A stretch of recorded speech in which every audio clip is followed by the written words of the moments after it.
Science has nothing at all to do with technology. Once again, okay, technology developing gadgets by trial and error.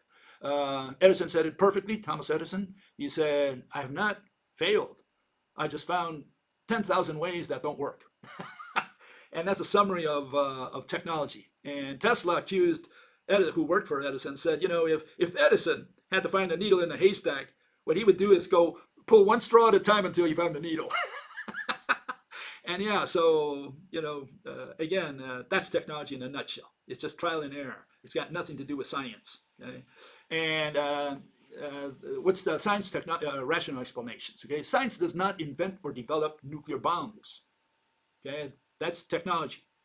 In fact, you have the Iranians. They know a lot of math. They know a lot of stuff, but they don't have a bomb. So one thing has nothing to do with the other. They have the math necessary to know all the relations and so on, but they don't have a bomb. Okay? Science explains the subatomic mechanisms that underlie a bomb's workings. That's what science is, not making the bomb.